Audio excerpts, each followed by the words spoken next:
Obviously, this is not what it actually looks like. Yeah. There's a lot of musculature on top of it Yeah. and behind it. We're also going to kind of work into your psoas. Mm-hmm. Can you see it from here? Yeah, because you can see it from the front. That's how deep it is. Like if you cut it out by the spine, you see it there. It's pretty deep. Really deep. Here, there we go. That's how deep it is. This is the uncut. This is the cut where it's been reflected, so you can see. Done. Then you can really tell if your hamstrings and your glutes are up to speed or not. Exactly. Yeah. And you have your levator scapulae. As you can see, I show people this a lot. A very common spot. So a lot of people think it's trap pain, but I call it a mini trap. It kind of is what the upper traps do. Yeah. It kind of comes from the top of, or the side of a bunch of the top cervical vertebrae, and it goes into the scapula. Levator scapula, lift scapula. So it can get really tight in here. It can cause some referral pain in the area. Yeah. And it's very hard to get to unless you get really deep into there. So, yeah, we're getting pretty deep into that for you today. I didn't really feel. Yes, I am smiling behind this mask, I promise.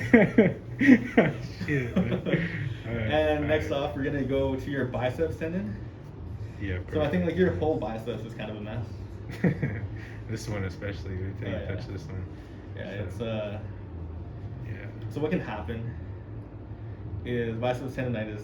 What can happen is the biceps come from the scapula, like we were talking before, Yeah. and it kind of goes through this groove in the biceps called a bicephal groove, and it can either not be in there properly. It could be shifting around a bit. It could be getting irritated by pressing around on the sides of the bicephal groove, Yeah. and get inflamed, and that'll cause pain in that area. Yeah. I find that a lot in my bench pressers. Okay. Bench pressers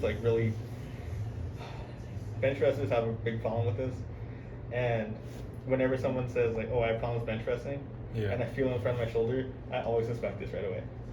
And when you have dysfunction of one part of the muscle, you're gonna look at the other parts of the muscle too for dysfunction.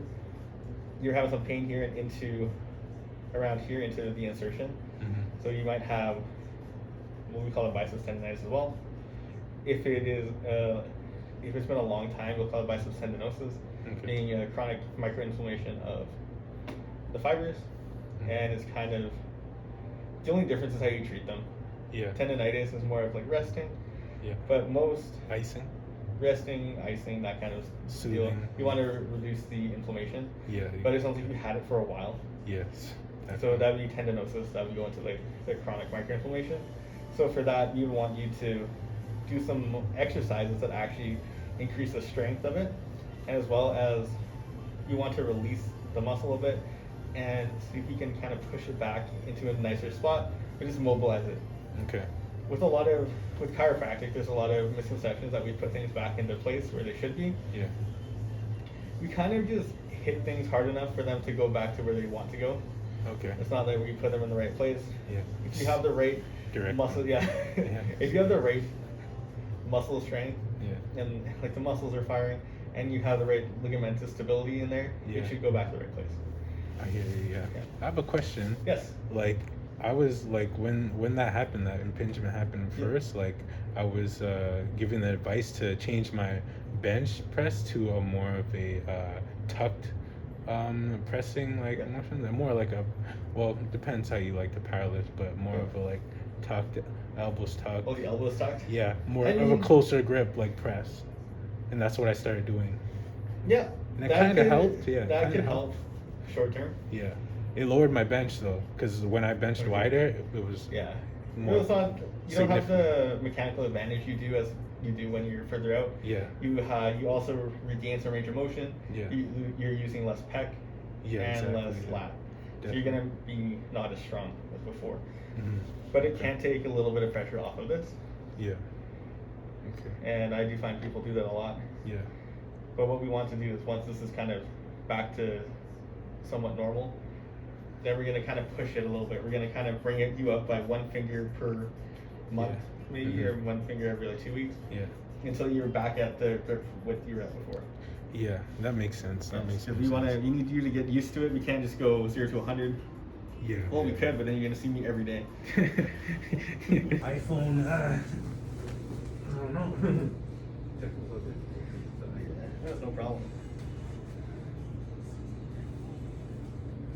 The reason I have a Kleenex here is just because there's oil on you from what I did before, and so I won't slip on it. And the other side.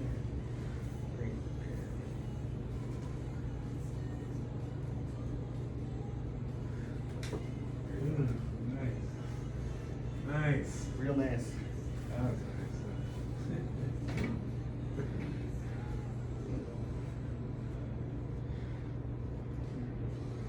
Let's see how much force we need to use on you. I'm thinking probably not that much. Take a breath in and a breath out. Not that much force.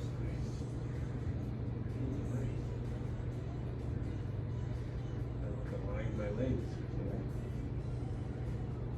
I have a very simple, if you really break down what I do, I find what's moving and it shouldn't move, and I get you to do exercises to stabilize it, and I find what's not moving that should be moving, and then I make that thing move.